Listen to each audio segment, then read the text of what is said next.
Assalamualaikum warahmatullahi wabarakatuh.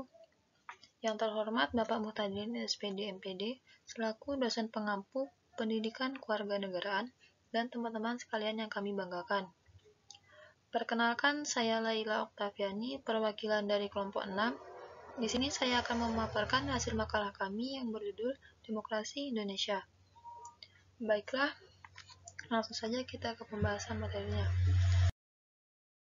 Pertama ada pengertian demokrasi. Demokrasi berasal dari bahasa Yunani, yaitu demokratis, yang berarti kekuasaan rakyat. Demokrasi berasal dari kata demos dan kratos. Demos yang memiliki arti rakyat dan kratos yang memiliki arti kekuasaan. Menurut Kamus Besar Bahasa Indonesia, demokrasi adalah gagasan atau pandangan hidup yang mengutamakan persamaan hak dan kewajiban serta perlakuan yang sama bagi semua warga negara.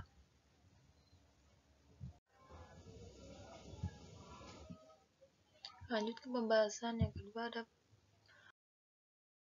prinsip demokrasi. Prinsip demokrasi dibedakan menjadi dua, yaitu yang pertama sebagai sistem politik dan yang kedua prinsip non-demokrasi atau kediktatoran. Yang pertama prinsip demokrasi sebagai sistem politik, yaitu pembagian kekuasaan, yang kedua pemerintahan konstitusional, yang ketiga partai politik lebih dari satu, yang keempat pers yang bebas, kelima perlindungan terhadap HAM, keenam pengawasan terhadap administrasi negara, 7 pengadilan yang bebas dan tidak memihak, 8 pemerintahan yang diskusi, 9 pemilihan umum yang bebas, 10 pemerintahan berdasarkan hukum. Prinsip yang kedua ada prinsip non-demokrasi atau kediktatoran, yaitu yang pertama pemusatan kekuasaan, kedua pemerintahan tidak berdasarkan konstitusional, ketiga rule of power, keempat pembentukan pemerintahan melalui dekret, kelima pemilihan umum yang tidak demokratis, keenam manajemen dan kepemimpinan yang tertutup, ketujuh dibatasinya kebebasan berpendapat, 8. Penyelesaian perpecahan atau perbedaan dengan cara kekerasan dan penggunaan paksaan. Ke-9. Tidak ada perlindungan terhadap HAM. 10. Menekan dan tidak mengakui hak-hak minoritas warga negara.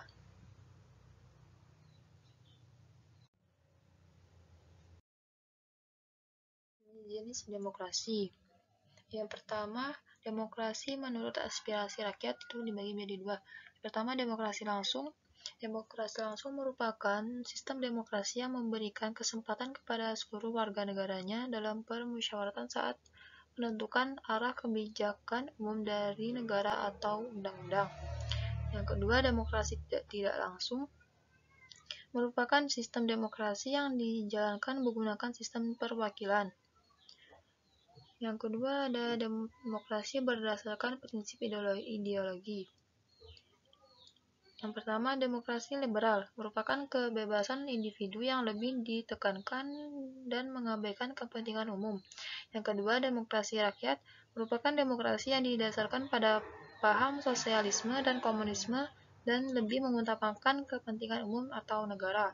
Yang terakhir, demokrasi Pancasila merupakan demokrasi yang ada di Indonesia bersumberkan pada nilai-nilai sosial budaya bangsa serta berasaskan musyawarah mufakat dengan memprioritaskan kepentingan seluruh masyarakat atau warga negara. Lanjut pembahasan yang keempat, ada ciri demokrasi. Ciri-ciri demokrasi yang pertama, pemerintahan didasarkan kehendak dan kepentingan semua rakyat. Kedua, ciri konstitusional ialah hal yang berhubungan dengan kepentingan, kehendak, kemauan, atau kekuasaan rakyat yang dituliskan dalam konstitusi dan undang-undang negara tersebut. Tiga, ciri perwakilan seperti dalam mengatur negaranya berkedaulatan, rakyat akan diwakilkan oleh beberapa orang yang sudah dipilih oleh rakyat itu sendiri. Yang keempat, ciri pemilihan umum seperti sebuah kegiatan politik yang dilaksanakan untuk memilih pihak dalam pemerintahan. Kelima, ciri kepartaian, yaitu partai akan menjadi media atau sarana untuk menjadi bagian dalam melaksanakan sistem demokrasi. Yang keenam, ciri kekuasaan seperti adanya pembagian dan pemisahan kekuasaan. Yang terakhir, ciri tanggung jawab, ialah adanya tanggung jawab dari pihak yang sudah dipilih untuk ikut dalam pelaksanaan suatu sistem demokrasi. Lanjut, yang terakhir adalah contoh demokrasi. Contoh demokrasi berdasarkan jenis-jenis demokrasi itu ada dua, yaitu yang pertama demokrasi langsung, contohnya ikut mencoblos saat pemilihan umum atau pilkada. Yang kedua, contoh demokrasi perwakilan seperti pembuatan undang-undang yang diwakilkan oleh anggota DPR. Yang kedua, contoh demokrasi demokrasi perwakilan dengan sistem pengawasan langsung dari rakyat itu dibagi menjadi tiga. Yang pertama ada referendum wajib, contohnya pemungutan suara pemisahan Timur-Timur.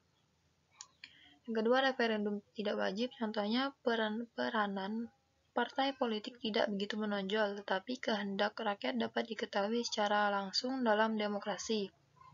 Yang ketiga, referendum konsultatif. Contohnya, rakyat sendiri kurang memahami tentang ini, maka pada saat menteri undang-undang rakyat hanya diminta persetujuan. Yang ketiga, berdasarkan titik perhatian atau prioritas. Yang pertama, demokrasi formal, contohnya adanya keberadaan lembaga-lembaga perwakilan rakyat.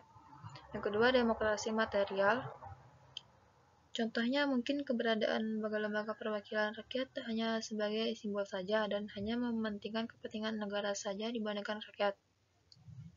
Yang ketiga, demokrasi campuran, contohnya rakyat memilih wakil di DPRD, kemudian wakil itu dikontrol oleh rakyat dengan sistem referendum. Yang terakhir, contoh berdasarkan prinsip ideologi. Yang pertama, demokrasi liberal, contohnya dalam demokrasi ini adanya sistem multipartai dan demokrasi ini telah mendorong untuk lahirnya partai-partai politik. Yang kedua, demokrasi rakyat, contohnya pada saat pemilihan presiden dan wakil presiden. Sekian hasil presentasi dari kelompok kami. Jika terdapat kesalahan kata ataupun penyebutan yang salah, saya mohon maaf sebesar-besarnya. Sekian, wassalamualaikum warahmatullahi wabarakatuh.